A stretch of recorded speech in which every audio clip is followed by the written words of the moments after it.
안녕하세요 친구들. 오늘부터 대단원 3단원이죠. 일제 식민 지배와 민족운동의 전개 파트를 들어가도록 하겠습니다. 오늘 그 첫 시간으로 주제 39, 여러분들 교과서 166페이지 펴시면 됩니다. 일제의 무단 통치에 대해서 살펴보도록 하겠습니다. 자, 오늘 수업은 166페이지에 나오는 국제정세의 변화와 1차 세계대전과 러시아 혁명, 여기까지는 여러분들 PPT를 보면서 설명을 해드릴 거고요. 그 이후에 헌병경찰 제도에 대한 내용, 그 다음에 식민지 교육에 대한 내용 167페이지죠. 그 다음 168페이지의 일본 자본주의의 침투와 토지조사 사업의 시행은 흐름이 더 중요하니까 판서 수업으로 전환했다가 마지막에 사료들 중심으로 다시 PPT로 정리 한번 하고 오늘 수업을 정리하도록 하겠습니다. 자, 오늘부터 일제시대니까 여러분들이 잘 들으셔야 되겠죠. 학습 목표 한번 살펴볼게요. 무단 통치라는 일제의 폭력적인 통치 수단을 분석해 보는 시간이고요. 일제의 경제적 수탈로 당시 한국인들이 경제적으로 어떻게 핍박받았는지, 즉 회사령이라든가 오늘 토지조사 사업을 통해서 여러분들 살펴볼 겁니다. 배울 내용 미리 보기에도 그런 내용이 나와 있네요. 경제면에서 여러분들 회사령, 토지조사령 꼭 알아두셔야 되겠죠. 그 다음 일제의 무단 통치가 무엇이냐? 헌병경찰제도, 1차 조선교육령 등을 통해서 살펴보도록 하겠습니다. 자, 그러면 여러분들 주제 39위 일제의 무단 통치, 여러분들 교실 열기 한번 살펴볼게요. 사진은 밀양공립보통학교의 졸업식 사진인데요. 학생들 뒤에 일장기가 이렇게 걸려있는 모습을 볼 수 있고요. 여기에서 굉장히 특징적인 건 뭐예요? 맨 앞줄에 앉은 사람들이 교사들인데, 선생님들인데 제복을 입고 있고 손에 칼을 쥐고 있어요. 그 얘기는 무엇입니까? 되게 무섭게 보이도록 여러분들 뭔가 폭력적인 분위기를 조성하고 있는 모습을 알 수 있습니다. 1910년대 학교에서 흔히 볼 수 있는 광경이었거든요.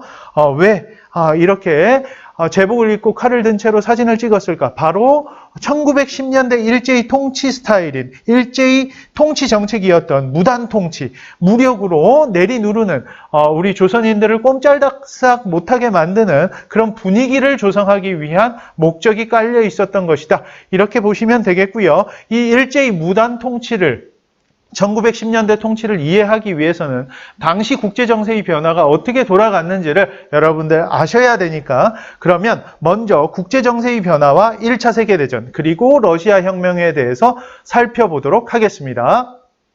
19세기 후반 제국주의 열강들은 더 많은 식민지를 차지하기 위해서 치열하게 경쟁합니다. 그 과정에서 이제 1차 세계대전이 발발하게 되는 거죠.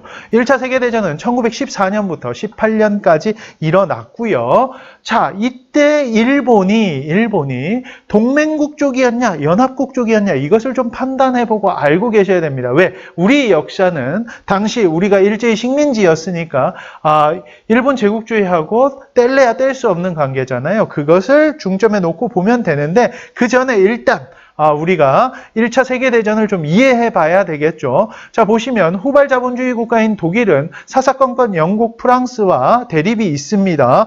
독일, 오스트리아, 오스만 제국 이렇게 이어지는 나라들이 당시에 동맹국 이렇게 동맹을 맺었고요. 그 다음 영국, 프랑스, 러시아가 또 한 축, 연합국 측이라고 보시면 되겠습니다. 이렇게 연합국과 동맹국의 대립으로 결국 전쟁이 일어나게 되는데, 자, 그 이유는 여기에 있었습니다. 사라예보 사건이라는 게 터지는데요.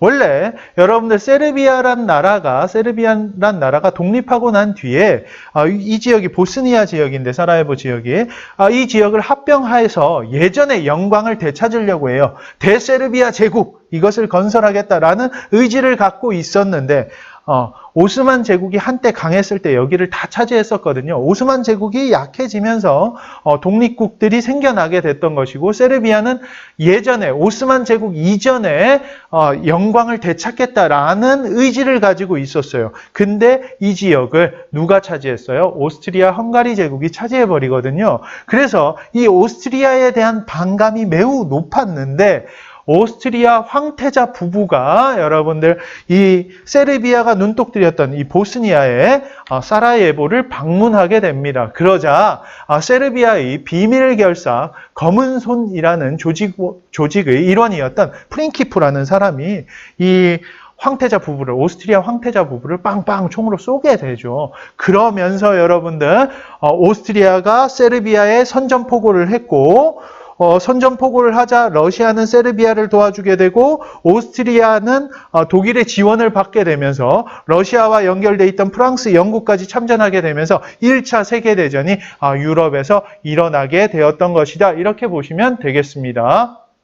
세계대전은 기존의 전쟁과는 다른 매우 참혹한 전쟁이었어요. 일부 군인들만의 전쟁이 아니라 전면전이었고, 여러분들 굉장히 이 전선의 교착 상태가 길어집니다. 그 이유는 여러분들 이때 참호라는 거, 땅을 파고 들어가서 여기에 포탄 떨어지고 여기에 포탄 떨어져도 여러분들 참호 안에만 잘 들어가 있으면 살거든요. 그러니까 이 전쟁이 길어질 수밖에 없었고, 그다음 이것들을 이 참호 지역을 직접 점령을 해야 되니까 이 군인들이 막 밀고 올라오는 걸 방어하기 위해서 철조망이라는 것도 이때 처음 나타나게 됩니다. 자, 이 참호를 무력화시키기 위해서 신무기들이 나오는데, 대표적인 신무기 여러분들 뭐겠어요? 이 참호 밑으로 화학가스를 여러분들 이 독가스 같은 경우에는, 화학가스들은 여러분들 공기보다 무겁단 말이죠. 깔려서 들어간단 말이에요. 그래서 치명적인 적에게 타격을 줄 수 있는 화학무기가 개발이 되는 거죠. 그것을 막기 위해서 여기 뭘 착용하고 있나요? 방독면을 착용하고 있는 모습 여러분들 볼 수 있고요. 아까 봤던 철조망을 또 무력화시키기 위해서 여러분들 탱크가 나오게 됩니다. 지금은 이제 전차 이렇게 부르는데요. 초기의 전차 모습은 이렇게 물탱크 모습과 비슷했다. 이렇게 보시면 되겠고, 옆에는 비행기에 타고 있는 이 조종사와 조종사들이 폭탄도 예전에는 이렇게 위에서 직접 떨어뜨렸던 구조였던 것이죠. 그런 신무기들이 여러분들 1차 세계대전에 나오게 된다. 이렇게 보시면 되겠습니다. 자, 그래서 여러분들 1차 세계대전을 보고 있는데, 당시 모병 포스터도 잠깐 한번 보고 가도록 할게요. There's room for you, enlist today 이렇게 나와 있습니다. 여기에 이게 이병열차예요, 여러분들. 군인 숫자가 부족하잖아요. 그러니까 오늘 당장 등록해라. 여기에 너를 위한 이병열차의 공간이 있어. 이런 포스터고요. 이거 영국군 모병 포스터예요. Women of Britain say go 이렇게 나와 있습니다. 영국의 여성들이 말한다. 남자들이요, 전쟁터로 가라. 이런 얘기입니다. 그 다음에 여러분들, 선생님은 이게 애를 키우고 있어서 가장 와닿았던 것 같은데요. 이 밑에 읽어볼까요? 딸내미가 이렇게 아빠 이 무릎팍에 앉아 있는데, 이 딸이 물어봅니다. 아빠한테. Daddy, what did you do in Great War? 이렇게 물어보죠. 뭡니까 여러분들? 세계대전에서 아빠는 뭐 했어요? 라고 하는데 아빠 표정이 뭡니까? 자신은 도망 다녔어. 징집을 피해서 도망 다녔어. 이런 얘기 하지 않을 거라면 남자답게 자신 있게 군대로 가라 라는 얘기를 하고 있는 게 바로 당시 영국군 모병 포스터에서 보여지고 있는 거고요. 남자들은 다 전쟁터에 나갔잖아요. 그러면 후방에 남은 여성들은 어떻게 되나요? 이때 군수물자를 만들게 됩니다. 여러분들, 1차 세계대전 이후에 여성들의 참정권이 확대되거든요. 그 이유는 바로 여성들도 기존에는 주로 집에서 가사노동에 종사했지만, 이때는 여러분들 총력전이란 말이에요. 전쟁터에 나갈 물자들을 만들어야 됐기 때문에 모두 공장에 다니고 이러면서 사회활동을 시작하게 되고, 그것이 참정권 확대로 이어지게 된다는 점 여러분들 알아두시고 가면 되겠습니다. 자, 그러면 전쟁의 결과는 어떻게 되었는가? 여기 나오는데 루시타니아호입니다. 여러분들, 미국의 배가 독일이 전세가 불리해지자 무제한 잠수함 작전을 벌이잖아요. 그래서 이 물자들을 실은 배가 영국, 프랑스 쪽으로 오지 못하도록 무제한적인 공격을 가하거든요. 그러다가 결국 미국의 상선도 건드리게 됩니다. 중립을 지키고 있었던, 사실상 무기를 팔면서 여러분들 어마어마한 막대한 이윤을 남기고 있던 이 미국이 연합국 측에 가담하게 되면서 전세가 급격히 기울어지게 되죠. 그러면서 여러분들 전쟁은 결국 영국, 프랑스 쪽에, 연합국 쪽의 승리로 끝나고, 독일에서는 킬 군항, 수병들, 이 군인들이 반란이 일어나면서 이 독일의 제정, 황제 중심의 지배 체제는 무너지고 바이마르 공화국이 들어서게 되었던 것이다. 이렇게 보시면 되겠습니다. 자, 이후에 여러분들 1차 세계대전이 종결되면서 전후 처리 문제를 논의해야 되죠. 뭐 독일의 식민지 문제, 배상금 문제 이런 거 논의해야 되니까 파리에 모인단 말이에요. 파리 강화 회의가 열리는데 이때 여러분들 미국 대통령이었던 이 사람 누굽니까? 윌슨이라는 사람이 14개조 원칙을 들고 나왔어요. 군비 축소, 비밀 외교를 폐지하자, 국제기구를 창설하자 이런 얘기들을 하면서 우리나라를 비롯한 식민지인들에게 굉장히 와닿는 얘기를 하게 됩니다. 바로 민족 자결주의예요. 스스로 자체의 결정할 결자거든요. 각 민족은 정치적 운명을 스스로 결정할 권리가 있다라고 얘기하게 됩니다. 우리는 꿈에 부풀기 시작합니다. 독립할 수 있을 거야 라는 생각을 가지게 되죠. 왜? 우리 스스로 독립을 원하니까. 그래서 여러분들 모두 거리로 뛰쳐나갑니다. 그게 바로 뭡니까? 3.1운동과 같은 대규모 민족운동으로 이어지게 되는 건데요. 여러분들 일본은 당시에 승전국이었을까요? 패전국이었을까요? 여러분들이 많이 헷갈려 하는데 2차 세계대전 때는 일본이 태평양 전쟁까지 전쟁을 확대하면서 패전국이 되었지만 1차 세계대전에는 여러분들 1차 영일동맹, 2차 영일동맹 기억하시나요? 영국과 일본은 같은 편이었단 말이죠. 그래서 여러분들 일본은 승전국 입장이었습니다. 자, 이 민족 자결주의의 원칙 이것이 적용을 받는 식민지는 패전국 독일의 식민지예요. 우리는 승전국 일본의 식민지였잖아요. 그래서 영향을 받지 않았다, 적용되지 않았다라는 아쉬움이 있는 거고요. 그 다음 또 여러분들 이 시대를 이해하기 위해서 일제시대에 또 사회주의 운동이 많이 일어나거든요. 그걸 이해하기 위해서 러시아 혁명에 대해서 한번 보도록 하겠습니다. 소련이 사회주의화 됩니다. 다시 얘기하면 레닌이 여러분들 혁명을 일으켜서 역사상 최초의 사회주의 국가를, 사회주의 정부를 수립하게 됩니다.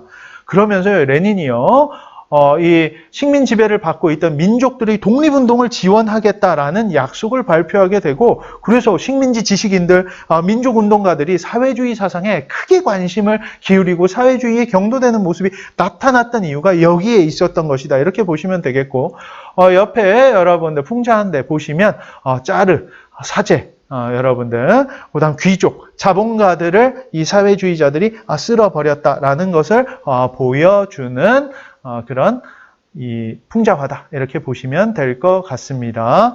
자, 여러분들 교과서 166페이지에 나와 있는 1차 세계대전 전후의 국제정세를 보여주는 좋은 사파입니다.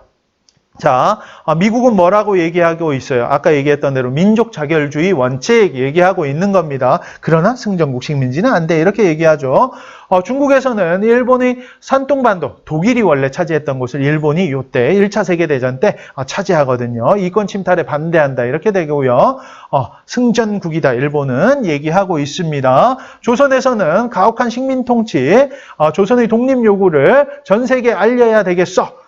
이런 것들 여러분들 그래서 3.1운동이 일어나게 됐던 것이고요. 우리는 식민지들의 민족운동을 지원하겠어. 바로 소련의 모습입니다. 이걸 기회로 사회주의를 전파하려는 목적이 깔려 있었던 것이죠. 그래서 여러분들 국제정세가 1차 세계대전으로 어떻게 흘러갔는지에 대해서 살펴보셨습니다. 1차 세계대전은 1914년 일어나서 18년 끝이 났고, 자, 요 시기 1910년대에 일제 식민 통치 방식은 무엇이었을지 지금부터 판서 수업을 통해서 또 살펴보도록 하겠습니다.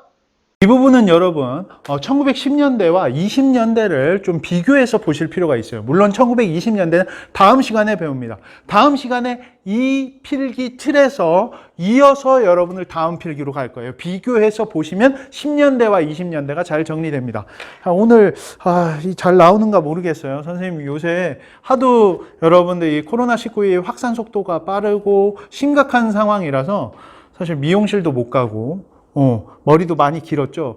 게다가 주말을 지내고 찍고 있어서 아들이랑 노느라고 되게 초췌한데 오늘 사실 수업을 찍을 생각이 없었어요. 그래서 별로 신경 안 쓰고 왔다가 수업까지 찍게 돼서 굉장히 초췌한 모습으로 나올까 봐 좀 걱정이 됩니다. 그렇지만 여러분들 필기를 보면서 오늘 여기에다 좀 집중을 해 주셨으면 좋겠습니다. 자, 그러면 오늘 1910년대 여러분들 아까 설명했던 무단 통치 시기를 지금부터 한번 정리해 보도록 하겠습니다. 흐름이 중요합니다. 무력으로 이 조선인들이 저항하지 못할 만큼 내리누르면 조선인들은 아무 말 안 하고 가만히 있을 거야. 그래서 아주 폭력적으로 다스리려고 다루려고 했던 통치 방식이 무단 통치다. 이렇게 보시면 되겠고, 자, 이 무단 통치 시기에 여러분들 이제 통감부가 조선 총독부로 바뀝니다. 조선 총독부가 만들어지는데, 여러분들 원래 통감부 관절을 그대로 쓰다가 여러분들 공사를 해갖고 여러분들 교과서 167페이지 우측편에 나오는 어제와 오늘 거기에 보시면 예전 조선 총독부 건물이 나와 있는데 지금은 남아있지 않아요.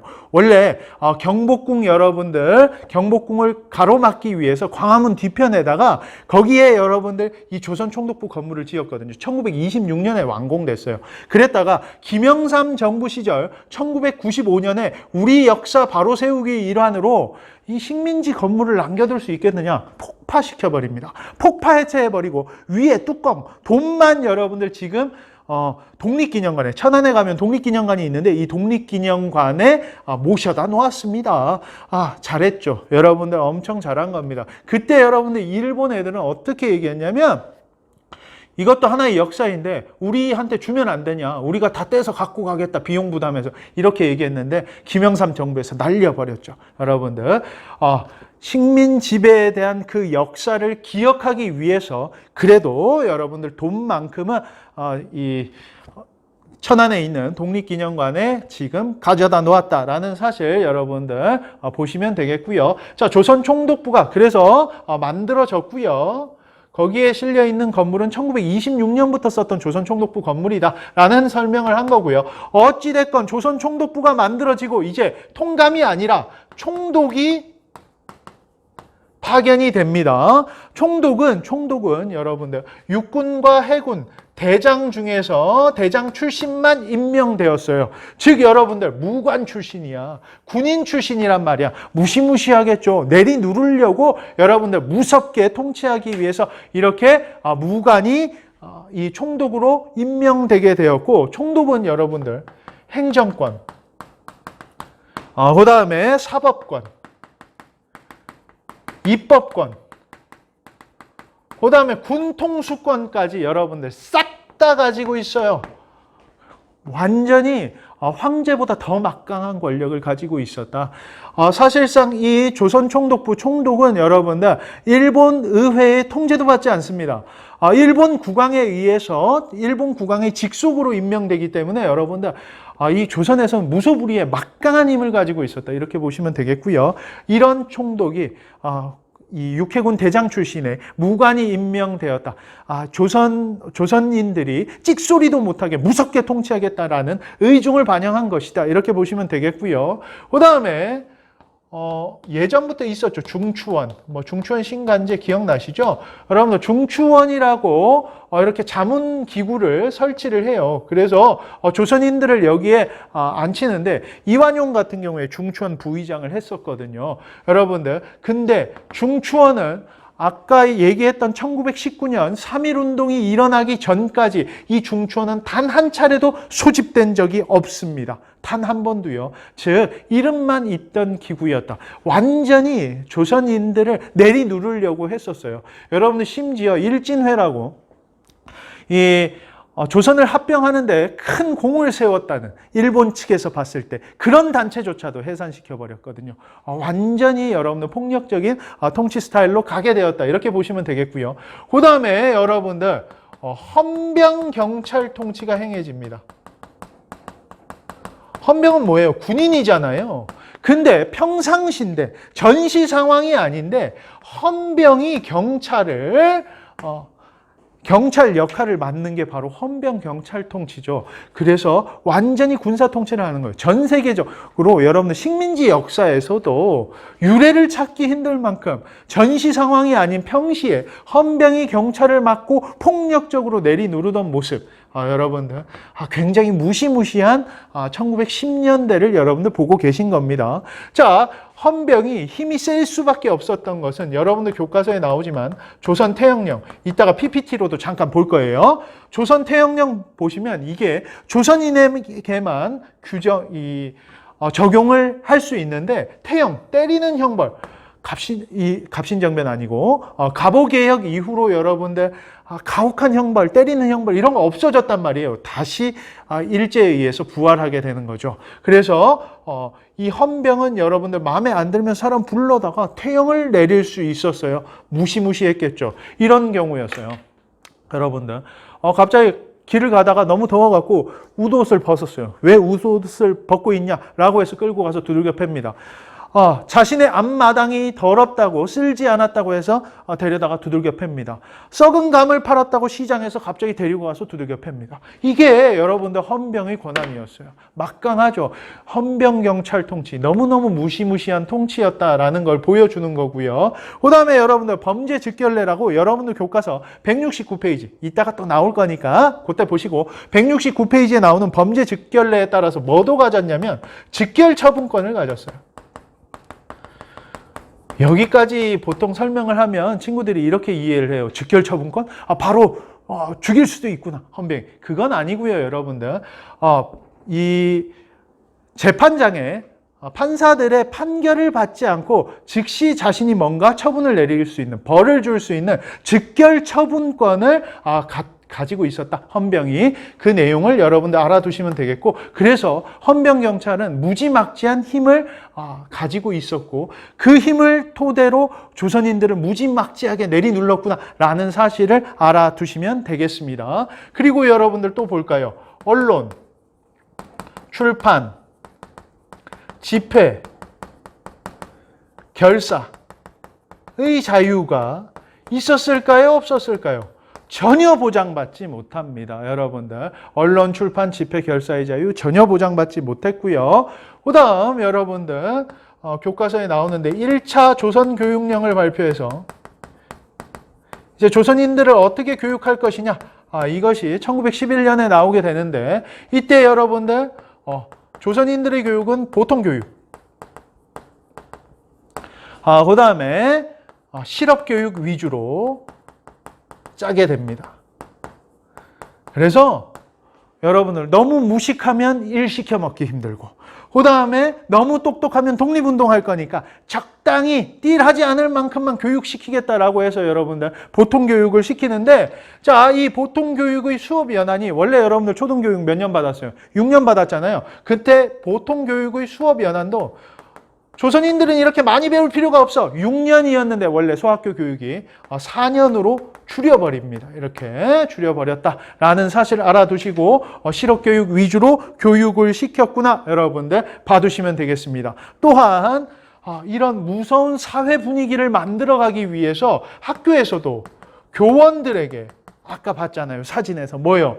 칼과 제복을 착용시켰어요. 이런 폭력적인 정치 모습을, 이런 폭력적인 모습들을 토대로 끌고 갔던 것이, 식민 통치를 끌고 갔던 것이 바로 1910년대 일제의 식민 통치 방식이다. 이렇게 보시면 되겠고, 자, 이렇게 무섭게 내리눌렀는데도 여러분들 1919년 뭐가 일어나요? 3.1운동이 일어나거든요.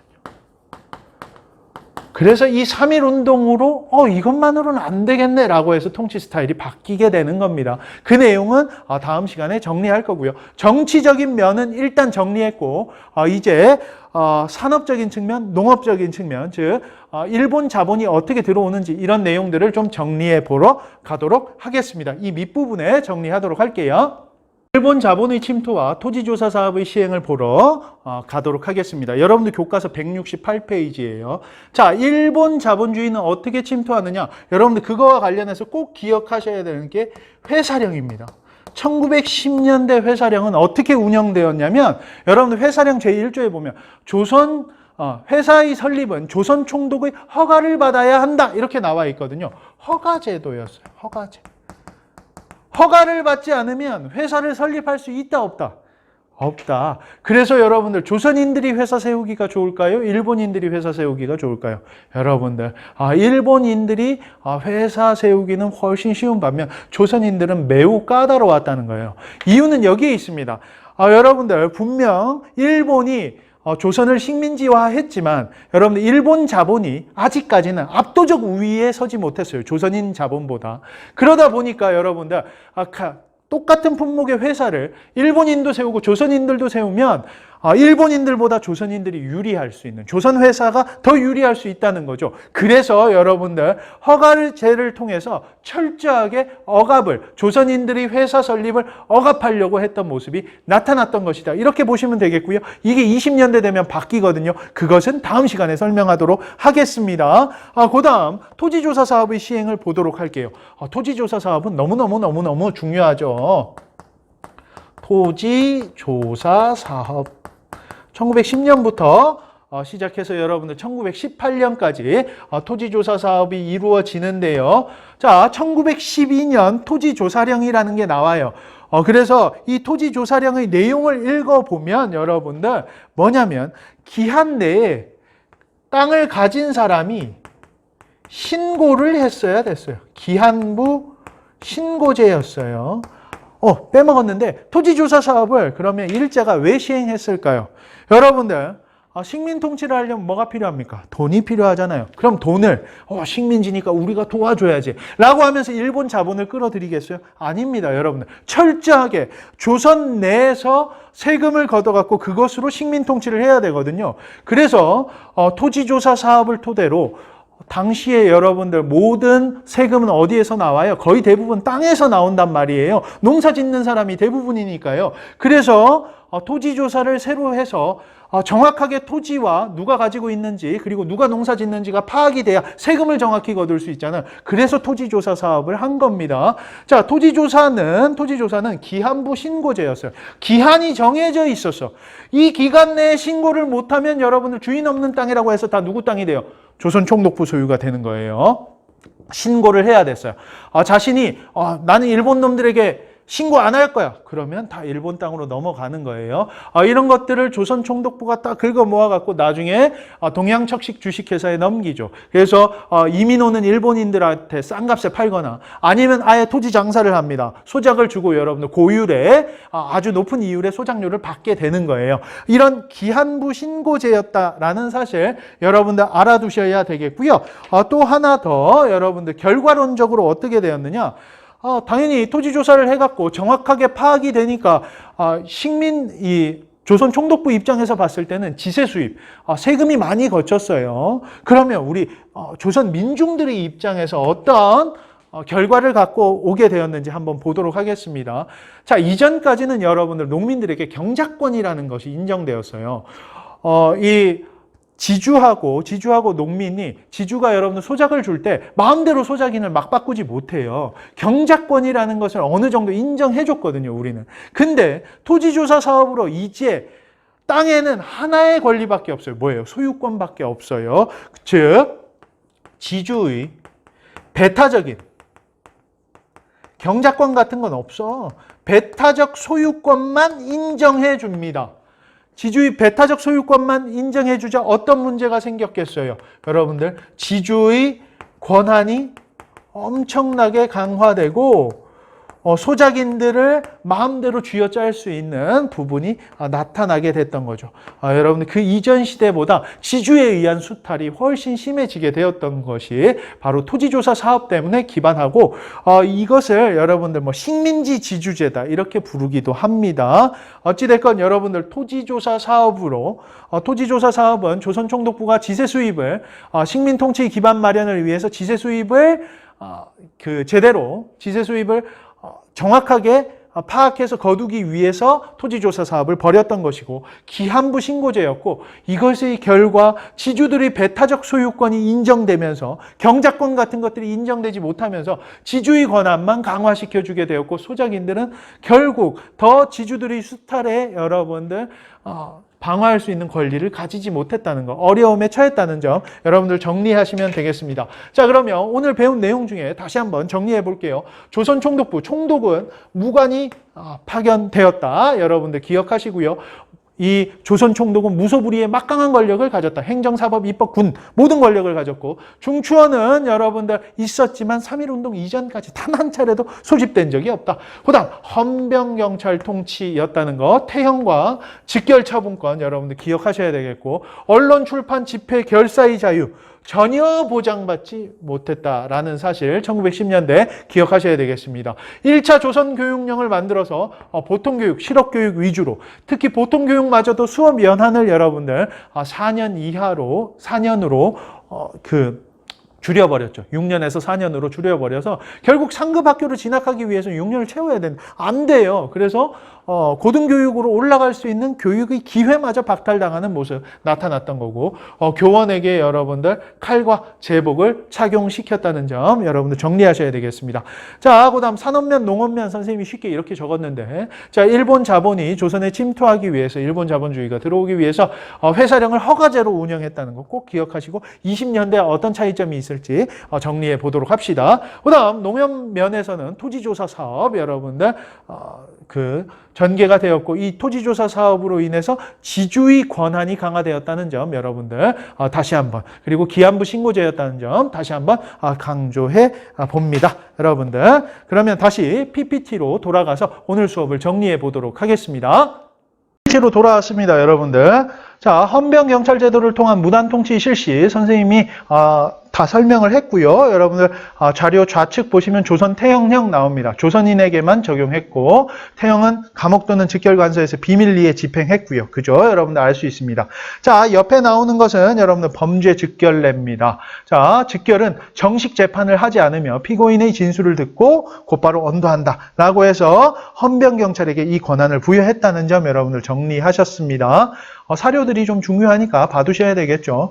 그 다음에 이것은 여러분들 뭡니까? 경찰범 처벌규칙이에요. 그래서 일정한 주거 또는 생업 없이 이곳저곳 배회하는 자, 구걸하거나 시키는 자, 단체 가입을 강요하는 자 어찌됐건 여러분들 세세한 항목이 규정되어 있어서 헌병경찰에게 막강한 권력을 부여했던 것 이게 바로 여러분들 이런 경찰범 처벌규칙, 범죄 즉결례 그리고 조선 태형령 같은 법령이었다라는 사실 알아두시면 될 것 같습니다. 그 다음 여러분들 교과서 167페이지 아래쪽에 나오는 제1차 조선교육령이에요. 그래서 여기에서 여러분들 중요한 부분은 이거죠.